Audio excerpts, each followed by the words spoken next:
Hi സുഹൃത്തുക്കളെ, GST 2.0 വരികയാണല്ലോ. ഇതിൽ നിങ്ങൾക്ക് കിട്ടാനിരിക്കുന്ന ഒരു 8ൻ്റെ പണികളെക്കുറിച്ചിട്ടാണ് ഞാൻ ഈ വീഡിയോയിൽ നിങ്ങളോട് പറയാൻ ആഗ്രഹിക്കുന്നത്. പ്രധാനമായിട്ടും 4 ഏരിയ ഫോക്കസ് ചെയ്തുകൊണ്ടാണ് ഞാനിതിലേക്ക് അവതരിപ്പിക്കുന്നത്. എൻ്റെ പേര് VK ഷിഹാബ്. ഞാൻ കഴിഞ്ഞ 10-20 വർഷമായിട്ട് കേരളത്തിലെ ഒരു സീരിയലായിട്ടുള്ളൊരു സംരംഭകനാണ്. സോ ഈ വീഡിയോയിലേക്ക് നിങ്ങൾക്ക് സ്വാഗതം. 8ൻ്റെ പണികളിൽ ആദ്യം കിട്ടാൻ പോകുന്നത് നിങ്ങൾക്ക് കിട്ടുന്ന ടാക്സ് ബെനിഫിറ്റിനെ കുറിച്ച് നിങ്ങൾ നിരന്തരം പരസ്യങ്ങൾ കാണുന്നുണ്ടല്ലോ. ഫോർ എക്സാമ്പിൾ, നമുക്കൊരു ഉദാഹരണം എടുക്കാം. കഴിഞ്ഞ ദിവസം ഹെൽത്ത് ഇൻഷുറൻസ് കമ്പനിയുടെ ഒരു പരസ്യം കണ്ടിട്ടുണ്ടായിരുന്നു. നിങ്ങൾ ഏകദേശം 50,000 രൂപയുടെ പോളിസിയാണ് എടുക്കുന്നതെങ്കിൽ നിങ്ങൾക്ക് 9,000 രൂപയ്ക്ക് അടുത്ത് നിങ്ങൾക്ക് വ്യത്യാസം കുറവ് വരുമെന്ന്. അതായത് 18% GST അടച്ചുകൊണ്ടിരുന്നത് ഇനി ഇല്ലാതാവുമെന്ന്. അതായത് നിങ്ങൾക്ക് ഡയറക്റ്റ് 9,000 റുപ്പീസിൻ്റെ ബെനിഫിറ്റ് കിട്ടുമെന്ന്.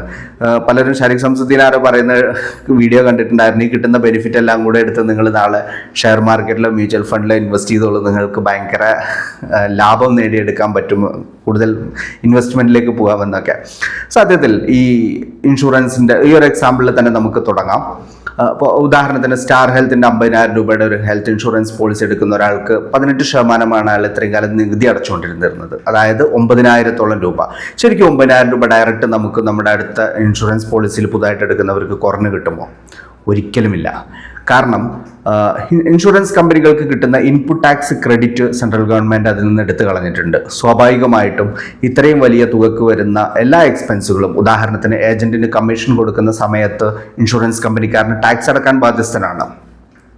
അതുപോലെ പരസ്യം കൊടുക്കുന്ന സമയത്ത് അതിന് അഡ്വർടൈസ്മെൻറ്റിൻ്റെ ടാക്സ് അടക്കാൻ അയാൾ ബാധ്യസ്ഥനാണ്. ഇങ്ങനെ കമ്പനിയുടെ റെൻ്റ് അടക്കുന്ന സമയത്ത് എല്ലാ സ്ഥലങ്ങളിലും കമ്പനികൾ ടാക്സ് അടക്കേണ്ടി വരികയും പ്രസ്തുത ടാക്സ് അവർക്ക് ഇൻപുട്ട് ടാക്സ് ക്രെഡിറ്റ് ആയിട്ട് കിട്ടാതിരിക്കുകയും ചെയ്യുന്ന ഒരു സാഹചര്യം ഉണ്ടാകുന്ന സമയത്ത് അവരെ സംബന്ധിച്ചിടത്തോളം അവർക്ക് അവരുടെ ബേസ് റേറ്റ് വർദ്ധിപ്പിക്കുകയല്ലാതെ മറ്റൊരു സാഹചര്യവും അവരുടെ മുമ്പിലില്ല. പക്ഷേ തുടക്ക സമയത്ത് ഗവൺമെൻറ്റിനെ ബോധ്യപ്പെടുത്തുന്നതിന് വേണ്ടിയിട്ട് ചെറിയൊരു തുക അവർ കുറവ് കാണിച്ചാലും വളരെ അടുത്ത സാമ്പത്തിക വർഷത്തിൻ്റെ അവസാനത്തിലോ തുടക്കത്തിലോ അവരെന്ത് ചെയ്യും? ആ തുക നമ്മളിൽ നിന്ന് കൂട്ടി മേടിക്കുക തന്നെ ചെയ്യും. സോ ഇപ്പോൾ നമുക്ക് താൽക്കാലികമായിട്ടൊരു നേട്ടം കിട്ടിയതായിട്ട് അവർക്ക് നമ്മളെ ബോധ്യപ്പെടുത്താൻ കഴിഞ്ഞാൽ കൂടെ എന്ത് ചെയ്യാൻ പറ്റും? ലോങ് ടേമിൽ തീർച്ചയായിട്ടും നമുക്കത് നഷ്ടമായിരിക്കും വരുത്തുന്നത്. മറ്റൊരു എക്സാമ്പിളും കൂടെ നമുക്ക് എടുത്ത് പരിശോധിക്കാം. ഇപ്പോൾ FMCG സാധനങ്ങൾ, paste, brush, tooth paste, hair oil, ഇങ്ങനത്തെ സാധനങ്ങൾക്കൊക്കെ നമുക്ക് ടാക്സ് കുറയുമെന്ന് പറയുന്നുണ്ട്. ഓഫ് കോഴ്സ് 12 നിന്നും 18 നിന്നൊക്കെ ഉള്ളത് 5 വരുന്ന സമയത്ത് കമ്പനികൾക്ക് ഇൻപുട്ട് ടാക്സ് ക്രെഡിറ്റ് കിട്ടുന്നില്ലെങ്കിൽ അവർക്ക് ഇതിൻ്റെ പ്രൈസ് വർദ്ധിപ്പിക്കുന്നതിന് ഭയങ്കര കൺഫ്യൂഷൻ ക്രിയേറ്റ് ചെയ്യും. കസ്റ്റമേഴ്സിൻ്റെ ഇടയിൽ കൺഫ്യൂഷൻ ക്രിയേറ്റ് ചെയ്യുന്നുള്ളതുകൊണ്ട് തന്നെ അവർ ഡയറക്റ്റ് ഒരിക്കലും അവരുടെ പ്രോഡക്റ്റിൻ്റെ പ്രൈസ് വർദ്ധിപ്പിക്കില്ല, പകരം അളവ് കുറക്കും. 100 ഗ്രാം 10 രൂപയ്ക്ക് വിറ്റുകൊണ്ടിരുന്നിരുന്ന ഒരു ബിസ്ക്കറ്റ് ആണെന്നുണ്ടെങ്കിൽ ഇനി അത് 80 ഗ്രാം തന്നെ ആയിരിക്കും അവർ വിൽക്കുന്നത്, പക്ഷേ 10 രൂപ തന്നെ ആയിരിക്കും പ്രൈസ്. സോ കസ്റ്റമറെ സംബന്ധിച്ചിടത്തോളം പ്രൈസ് മാറിയിട്ടില്ല എന്നുള്ളത് കൊണ്ട് തന്നെ, അല്ലെങ്കിൽ അത് 9 രൂപയ്ക്കാക്കി കുറച്ച് വിൽക്കുവാൻ അവർ ശ്രമിക്കും, പകരം 20% ക്വാണ്ടിറ്റി അവർ കുറച്ച് കാണും. സോ ക്വാണ്ടിറ്റി കുറക്കുക എന്നുള്ളതാണ് കമ്പനികളെ സംബന്ധിച്ചിട്ട് മറ്റൊരു സൊല്യൂഷൻ ഇതിനുള്ളത്. അതും നമുക്ക് തന്നെയാണ് എൻഡ് ഓഫ് ദ ഡേ പണി കിട്ടുന്നത്. പിന്നെ ഹൈ ഡിമാൻഡുള്ള പ്രോഡക്റ്റുകൾ, ഇപ്പോൾ സിമൻറ്റ് പോലുള്ള സംഭവങ്ങൾ, അത്തരത്തിലുള്ള പ്രോഡക്റ്റുകൾ വിൽക്കുന്ന സമയത്ത് അവർക്ക് ഇൻപുട്ട് ടാക്സ് ക്രെഡിറ്റ് കിട്ടാതെ വരുന്ന സമയത്ത് അവർക്ക് ഭീമമായ ഉൽപ്പാദന ചെലവുകൾ വരും. സ്വാഭാവികമായിട്ടും ഇത്തരം പ്രൊഡക്റ്റുകൾ അവർ നേരിട്ട് വില വർദ്ധിപ്പിക്കുക തന്നെ ചെയ്യും. കാരണം മാർക്കറ്റിൽ ഈ പ്രൊഡക്റ്റ് വിറ്റ് പോയേ പറ്റൂ. നമുക്കറിയാം, ഇന്ത്യയിൽ സിമൻറ്റ് കമ്പനികൾ ഓൾറെഡി ലൂട്ടിംഗ് ആണ്. ലോകത്ത് മറ്റു പല രാജ്യങ്ങളുമായിട്ട് കമ്പയർ ചെയ്യുന്ന സമയത്ത് വളരെ ഉയർന്ന രീതിയിലാണ് നമ്മളൊക്കെ സിമൻറ്റിന് വില നൽകേണ്ടി വരുന്നത്. അതുപോലെ തന്നെ റിയൽ എസ്റ്റേറ്റ് മേഖലയിലേക്ക് എടുത്തു നോക്കിയാലും നമുക്കത് ക്ലിയർ ആയിട്ട് പറയാൻ പറ്റും. ഡെവലപ്പറെ സംബന്ധിച്ചിടത്തോളം ഇൻപുട്ട് ടാക്സ് ക്രെഡിറ്റ് കിട്ടുന്നില്ലെങ്കിൽ അദ്ദേഹം അത് നേരിട്ട് ബേസ് പ്രൈസിലേക്ക്, അടിസ്ഥാന വിലയിലേക്ക് ഈ എക്സ്പെൻസുകൾ കൂട്ടിച്ചേർക്കുകയും സ്വാഭാവികമായിട്ടും വില വർദ്ധിക്കുകയാണ് ചെയ്യുന്നത്. പ്രത്യക്ഷത്തിൽ സർക്കാരിൻ്റെ നിർബന്ധത്തിന് വഴങ്ങിയിട്ടൊരു ഗിമ്മിക്ക് പോലെ നമ്മളെ തുടക്കത്തിൽ എന്തെങ്കിലുമൊക്കെ വിലക്കുറവ് കാണിച്ചെങ്കിൽ കൂടെ കാലക്രമേണ ഇത് വളരെ വലിയ രീതിയിലേക്ക് മാറ്റം വരും. പ്രത്യേകിച്ചും പല മേഖലകളും മൊണോപ്പൊളി ആയിട്ട് നിൽക്കുന്ന ഒരു കാര്യത്തിൽ ഒരു സിമ്പിൾ ഉദാഹരണം പറയാം. നിങ്ങൾ വാട്ടർ ടാങ്ക് ഉണ്ടാവും നിങ്ങളുടെയൊക്കെ വീട്ടിലൊക്കെ വാട്ടർ ടാങ്ക് ഉപയോഗിക്കുന്നുണ്ടായിരിക്കും. വാട്ടർ ടാങ്കിന് ആക്ച്വലി അതിൻ്റെ റെസിൻ വരുന്നത് ആക്സോനോബൽ എന്ന് പറഞ്ഞിട്ടുള്ള ഒരു ഗ്ലോബൽ ജയൻറ്റിനാണ് ഇതിൻ്റെ മൊണോപ്പൊളി ഉള്ളത്. അതിൽ റിലയൻസ് ആണ് ഇന്ത്യയിലെ അവരുടെ വിതരണക്കാരൻ. അവർ പറയുന്ന പ്രൈസിന് ആ പ്രോഡക്റ്റ് മാനുഫാക്ചർക്ക് മേടിക്കുക മാത്രമേ നിവൃത്തിയുള്ളൂ.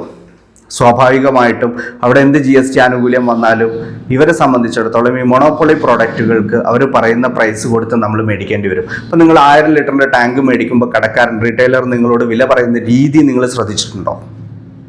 ലിറ്ററിന് 8 രൂപ, ലിറ്ററിന് 10 രൂപ എന്നൊക്കെ ആയിരിക്കും പ്രൈസ് പറയുന്നത്. അതായത് 1000 ലിറ്ററിൻ്റെ ടാങ്ക് മേടിക്കുമ്പോൾ നമ്മൾ 10,000 രൂപ കൊടുക്കുന്നുണ്ടെങ്കിൽ സ്വാഭാവികമായിട്ടും അതിൻ്റെ വെയിറ്റ് എന്ന് പറയുന്നത് ഒരു 20-30 കിലോ ഒക്കെ ആയിരിക്കും, മാക്സിമം ഒരു 50 കിലോ.